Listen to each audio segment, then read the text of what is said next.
My husband had told me for 20 years that we were in debt. But one day, I discovered a check made out to him for $5 million. I said nothing. I simply waited for him to fall asleep. What I did afterward changed everything. Good day, dear listeners. Diana here again. I'm glad you're with me today. Please subscribe to my channel, like this video, and let me know in the comments which city you're listening from, so I can see how far my story has reached. People often say that the happiest years of your life are the ones you don't realize are passing while you're living them. I believe that now. Back then, I was simply living. At least, I thought I was. My name is Dorothy Harper. I'm 71 years old, and I live in a small house in Millbrook, Ohio, a town where everyone greets each other from their porch, and no one asks too many questions. For 40 years, I planted marigolds along my front path every spring. I cooked pot roast every Sunday. I raised 2 daughters, Karen and Beth, and I loved a man named Ronald Harper, with a steady devotion I once mistook for wisdom. Ron was a cautious man. That was the word I used for decades. Careful with the thermostat, careful with groceries, careful with every dollar that came into our home. We had been married for 20 years when he first sat me down at the kitchen table, spread out a yellow legal pad filled with his small, tight handwriting, and told me we were in debt. Not catastrophic debt, he said, just enough that we needed to be careful. He used that word constantly. Careful. It wouldn't be careful to redecorate the living room. It wouldn't be careful to fly to Karen's baby shower. It wouldn't be careful for me to return to work at my age because taxes would take most of it. And I believed him. Why wouldn't I? He handled the finances. He always had. I managed the home. He managed the money. It felt natural for so long that questioning it seemed almost inappropriate. So I clipped coupons. I bought generic cereal. I told Beth we couldn't attend her gallery opening in Chicago because flights were too expensive. And I watched her expression go flat over the phone, feeling the deep shame of someone who cannot explain her own poverty. The first sign I didn't recognize as a sign came 3 years ago. Ron began taking a different route home after his Thursday golf game. I only found out because a neighbor mentioned it, and I felt something cold move through me. But I ignored it. The second sign came that winter. I found a receipt in his coat pocket while taking it to the dry cleaner. It was from a dinner for 2 at a restaurant he claimed he had worked late and missed. I told myself it must have been business. The third sign, I can't excuse myself for ignoring, came last April. His phone lit up while he was in the shower, and the caller ID showed only C. 1 letter. I saw it and chose to look away. After that, something in me changed. Quietly, gradually, I began noticing things differently. He collected the mail before I could, he password protected his laptop, and once a month he drove alone to Columbus for financial meetings and returned unusually cheerful. Then came the night everything changed. It was a Wednesday in late October. He had fallen asleep in his armchair in front of the television as usual. As I passed through the living room, I noticed his jacket thrown over the couch instead of hung up. Something made me stop. I slipped my hand into the inside pocket and found a folded paper. In the kitchen light, I opened it. It was a cashier's check made out to Ronald James Harper for $5,200,000, issued by a private investment firm in Columbus called Meridian Capital Group, dated 3 weeks earlier. I read the number again and again. $5.2 million. He had told me for 20 years that we were in debt. I returned the check exactly where I found it, went to bed, and lay awake in the dark. I did not cry. Instead, something colder settled in. Clarity. That night, I made a mental list of everything I had sacrificed. Missed family events, delayed medical care, canceled trips, and years of believing we had no money. By morning, I had decided something important. I would not confront him. Not yet. I would not give him warning or emotion. I would be careful, as he always said. My plan was simple. Make copies of the check, trace the money, find a lawyer, and act without changing my daily routine. I continued life as normal. I made breakfast, I smiled, I played my role. But now I was also planning. On Tuesday, I went to the church where I volunteered and quietly made a copy of the check. That same day, I contacted a divorce attorney in Columbus named Margaret O., who was known for being extremely thorough. At her office, I learned the truth would require subpoenas, financial tracing, and a forensic accountant. I told her I was ready. When I returned home, I noticed Ron behaving differently. Watchful, cautious. Later, while he was in the garage, I found a private bank statement in his desk drawer. It showed nearly $4.8 million in a separate account. I photographed every page and sent them to my lawyer. Within days, more records confirmed it. Ron had been building a hidden investment portfolio for over 11 years. A few $1,000s here and there, the kind of amounts that easily disappear in the background of normal household spending. But Meridian had already done its work, and what started as careful withdrawals had grown into something much larger. According to David Park's preliminary forensic analysis, the total now exceeded $6 million across 3 connected accounts. $6 million! While I had been clipping coupons and missing my granddaughter's birth, Margaret filed for divorce on a Monday morning in November. Under Ohio law, Ron was served at home that same afternoon by a process server. I wasn't there. I was sitting in Pet's kitchen, just 2 miles away, drinking tea and watching the clock. At 3:47 p.m., my phone rang. It was Ron. I let it ring. Then again, and again. Then came the text. "Dorothy, call me now." I finished my tea. I thanked Pet, who asked no questions and simply squeezed my hand at the door and drove home. Ron was standing in the living room when I arrived, holding the divorce papers. For a moment he looked caught. Not angry first. Caught. The anger followed seconds later, like thunder after lightning. "What is this?" he asked, although he already knew. "You've been served," I said. "Margaret O.C. is my attorney. All communication will go through her from now on." He stared at me. 40 years, Dorothy." "Yes," I replied. 40 years. "You can't seriously think." He stopped, then recalibrated. I could see it happening. His voice shifted lower, controlled. "Where did you get the idea I was hiding anything? Someone has been feeding you lies. Is it Karen? Beth?" "I promise you, there are explanations for everything." "Then you can explain them in court," I said. I went upstairs and locked the bedroom door. The first time in 40 years of marriage. The next 3 days were tense. Ron did not rage. He was too calculated for that. Instead, he applied quiet pressure. Long silences. Subtle comments about how divorce would damage the family. He called Karen, who then called me in tears, saying her father sounded devastated and asking if I was sure about this. He called Beth as well, calmer but still concerned. He was building a narrative that I was the one destroying everything, acting out of confusion or paranoia. Then Cindy appeared. I hadn't yet learned her full name, but I soon would. On the 4th day after being served, Ron returned in the afternoon and came home with a woman I had never seen before. She was around 50, well-dressed, with the polished appearance of someone trying to look effortlessly composed. She sat in my living room as if she belonged there. "Dorothy," Ron said with controlled calm.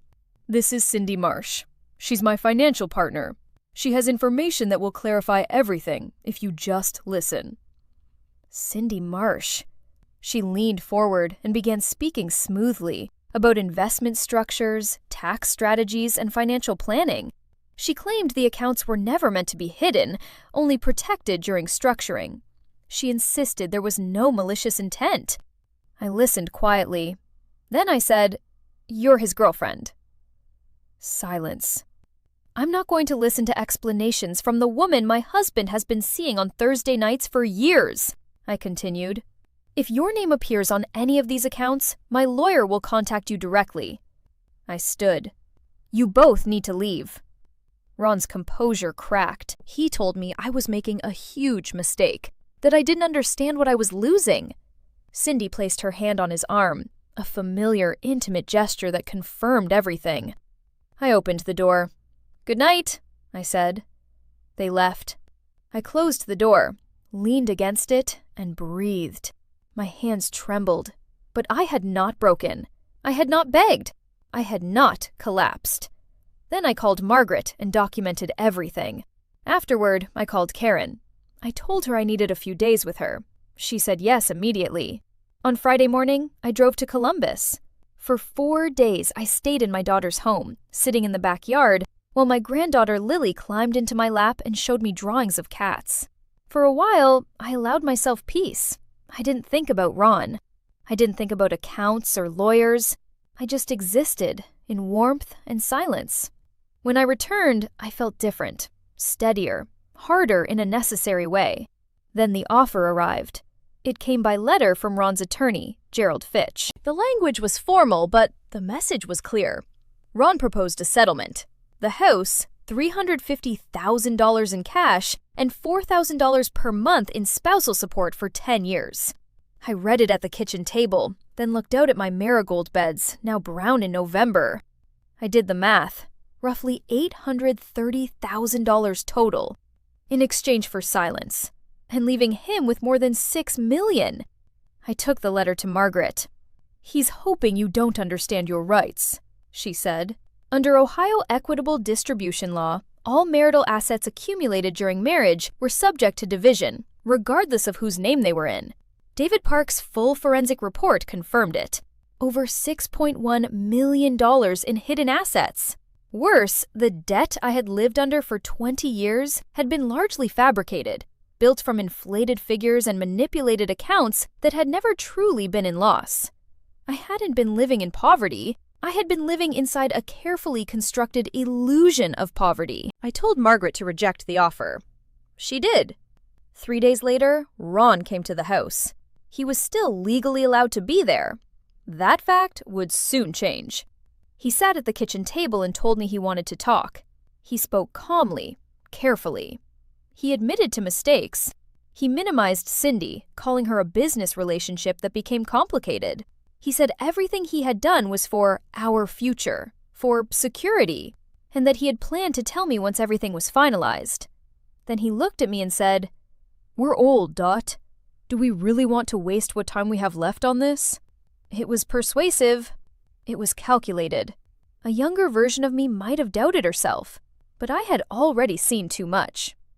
"You hid $6 million from me for 11 years, I said. "You built a separate life. You let me believe we were poor while you built a fortune." I paused. "I don't think you plan to tell me anything. I think you plan to leave." He said nothing. "Cindy is 51, I added. "You are 68. The timeline speaks for itself." He left without another word. That evening, I called my sister Evelyn and told her everything. She listened for 2 hours. When I finished, she said quietly, "I thought something was wrong years ago. When you canceled Savannah, you didn't sound like yourself." I had to set the phone down for a moment. We made a plan. She would come stay with me for support. In the weeks that followed, I joined a support group for women over 60 going through divorce. At first, I listened more than I spoke, but I heard stories that mirrored mine. Hidden accounts, deception, carefully managed financial control. One woman, Gloria, told me something I didn't forget. "The lies don't make you foolish. They make him dishonest. Those are not the same thing." That stayed with me. One Saturday in early December, Ron arrived with Cindy. I was alone when they pulled into the driveway. Something in the air shifted before they even knocked. I opened the door. "I would have preferred a call," I said. They came inside. Ron spoke first, saying he had reflected and sought counseling. Cindy followed with a softer tone than before, now framing herself as misunderstood and even supportive of reconciliation. Then she mentioned Lily. That was intentional, I thought. She said we shouldn't drag this through court because it would harm the children and grandchildren. I responded calmly. "My granddaughter is 3. She thinks caterpillars are shy butterflies. She will be fine." Then I said, "This is not a conversation. It's a strategy." Ron's tone changed. He warned me. Court battles, legal costs, time, delays. He said I would end up with nearly the same settlement anyway after years of fighting. Then he said something worse. "I built that money," he said. "You stayed home. That's not the same." I stood. "Ohio law disagrees," I replied. "And so does the forensic report submitted to court." I opened the door. They left. Afterward, I called Margaret. She told me to document everything. I did. When Evelyn returned, I told her what happened. She poured bourbon and said, "Good. Let them show who they really are." The preliminary hearing was scheduled for January. I had never been inside a courtroom before. It felt smaller than I expected. Fluorescent lights, worn wood, and the quiet pressure of formal truth. I wore my navy dress and pearl earrings. My daughter sat behind me. Ron sat across the room in a suit that looked expensive and controlled. Cindy sat behind him. He did not look at me. Margaret began presenting the forensic report. David Park's findings were entered into record. He testified for 40 minutes, carefully walking the court through the 11-year history of the accounts, the initial transfers, the compounding growth, and the use of Meridian Capital Group as an intermediary designed to obscure the marital origin of the funds. The judge, a woman in her 60s wearing reading glasses, wrote steadily in a small notepad as he spoke. Then Gerald Fitch presented Ron's defense. Ron claimed the money originated from an inheritance left by his uncle, Fred Harper, who had passed away 14 years earlier. Under Ohio law, inherited assets can sometimes be considered separate property, not subject to division. It was a prepared argument. A plausible one. Almost convincing. Almost. Margaret then requested confirmation of the timeline, when Fred Harper had died and when the inheritance had been distributed. Gerald confirmed the death occurred 14 years ago and that the estate had been distributed 12.5 years ago. Margaret then submitted certified records from Meridian Capital Group. The first transfer into Ron's private investment accounts had occurred 9 years ago, nearly 4 years after the inheritance had already been fully distributed. The room fell silent in a way that felt heavy, almost physical. Gerald attempted to recover, arguing that Ron may have held the inherited funds privately for years before investing them. Margaret responded by submitting additional subpoenaed records. Those records showed the inheritance had been deposited, then fully depleted within 14 months. The final balance was $41. The funds had been completely spent long before the investment accounts were ever created. There was no possible connection between the inheritance and the $6 million portfolio. Ron leaned toward his attorney and spoke sharply under his breath. Gerald placed a restraining hand on his arm. I noticed the same gesture Cindy had used before. It struck me with a strange, bitter clarity. How many people now had to physically steady Ron as his story fell apart? Cindy had gone completely still. Margaret politely asked if the defense wished to revise its explanation for the source of the original investment capital. Gerald requested a short recess. The judge granted 15 minutes. During the break, I sat quietly, not feeling victory exactly, but something more like equilibrium, like a long tilted surface finally leveling itself. When court resumed, Gerald stated that his client wished to revisit settlement discussions. Margaret glanced at me. I gave a slight nod. Mrs. Harper remained open to settlement discussions, she said. However, in light of the forensic evidence now entered into record, our position regarding equitable distribution had been updated. She placed a revised document on the table. Gerald read it. Ron read over his shoulder. His expression changed repeatedly in quick, unsettled shifts. I watched it carefully and felt, without guilt, that I was finally seeing the consequences of everything clearly. Cindy leaned in and whispered to him. He shook his head. She tried again, more urgently. He turned to her with an expression I recognized instantly from decades of marriage. The look of a man realizing he no longer fully controls the situation. It became clear that whatever existed between them had already begun to fracture under pressure. "Are we proceeding or discussing?" the judge asked, her tone suggesting she had limited patience. "Discussing," Gerald replied. 1 hour. The negotiation took place in a small conference room down the hall. A round table, a whiteboard filled with unrelated figures from another case. I sat beside Margaret. Ron sat across from me for the first time since the beginning of this process. Not at my kitchen table, but in a neutral room stripped of history. He looked exhausted. Not performed exhaustion, but real fatigue. The kind that comes when a constructed narrative stops holding. Cindy was not present. She waited outside in the hallway, composed but still, her posture controlled, her attention elsewhere now, calculating differently. Gerald began with a revised offer, a 50% division of the documented Meridian accounts, approximately $3.5 million, plus the house, plus adjusted spousal support. Margaret responded that it was closer but incomplete. She referenced a third account, approximately $400,000, which had been uncovered through forensic review and had not yet been disclosed by Ron. Ron looked at Gerald with the expression of someone realizing he had stepped onto a trap of his own making. After confirmation of the findings, there was a long silence. Margaret then outlined additional terms: all 3 accounts, the house, spousal support, and one further condition. She placed a single page on the table. Mrs. Harper was to be fully indemnified from any tax liability related to the accounts. Any penalties or back taxes resulting from their structure would be Ron's sole responsibility. This detail visibly changed the room. The potential tax exposure was significant. Ron's jaw tightened. The final negotiations lasted nearly an hour. In the end, the settlement included the marital home transferred to me outright, $3.4 million, from the investment accounts paid within 30 days, $6,500 monthly, spousal support for 12 years, full tax liability assigned solely to Ron. In total, Ron retained approximately $2.7 million before legal fees, penalties, and taxes. Not nothing, but far from what he had intended, far from the quiet exit he had planned, far from the version of events where I accepted $800,000 and disappeared. Ron signed the agreement on a Thursday afternoon in late February. Margaret called me afterward.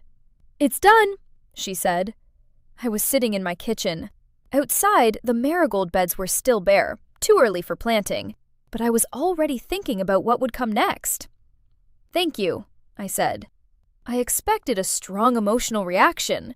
Relief, grief, triumph. Instead, what I felt was quiet, like a window opening after years of closed air. Evelyn came in from the garden and looked at me. "Done?" she asked. "Done," I said. She sat down, placed her hand over mine, and we stayed like that in silence. It was enough. Cindy Marsh disappeared from my story shortly after. During negotiations, it became clear she had no legal claim to anything.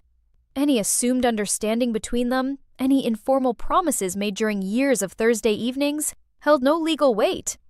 Whatever she had believed she was building had collapsed along with Ron's financial structure. That was no longer my concern. Spring arrived early. I planted a full cutting garden. Dahlias, sweet peas, zinnias in multiple colors, and cosmos that grew so tall they leaned over the fence into the sidewalk. People stopped to look. Pet called it the most beautiful garden on the street. For the first time, I accepted praise without discomfort. The house was now fully in my name. I had the deed framed and placed in the hallway, where our family portrait had once hung. Karen called it a bit bold. Beth called it exactly right. In April, I went to Savannah with Evelyn and several friends. We stayed in a house on a cobblestone street, ate seafood, walked under Spanish moss, and talked late into the night about lives we had delayed for too long. It was the best trip I had ever taken. I cried on the final day, not from sadness, but from recognition that I was genuinely happy. I visited my granddaughter Lily often. Flights, it turned out, were entirely manageable. We baked cookies, went to museums, and read books together. She fell asleep against my shoulder during movies without hesitation, the kind of trust children only have when they feel safe. I no longer missed birthdays. I no longer missed ordinary days. I began painting again. Watercolors. Simple, imperfect, but mine. I took a class on Tuesday mornings and replaced the time I once spent managing the illusion of my marriage with something real. The instructor said I had a good sense of light. I thought about that for a long time. I also joined the support group more fully, not as someone in crisis, but as someone who had moved through it. Gloria and I became friends. We walked on Saturdays and talked about gardens, children, and sometimes the past, with the calm of women who had survived what they needed to survive. She once said, "Their lies don't make you foolish. They make them dishonest." That stayed with me. Ron's life did not unfold as he expected. The tax consequences from the improperly structured accounts were severe. David Park's forensic report had done its job thoroughly, and the IRS does not operate on persuasion or charm. Legal fees compounded the damage. By the following summer, Ron was fighting penalties he could barely afford. He eventually left Millbrook 18 months after the divorce was finalized. I heard he moved to Columbus. I felt no anger and no sadness, only distance. Cindy's outcome, as I later learned through Evelyn's quiet network of information, was not what she had imagined either. The accounts she had believed would one day secure her future were largely consumed by settlement obligations and tax penalties. Whatever future she had envisioned with Ron did not materialize. One evening in August, I sat in my garden with Evelyn, watching the flowers move in the wind. I thought about the woman I had been, the one who stood in her kitchen holding a check she was never meant to see. She had been afraid. She had been uncertain.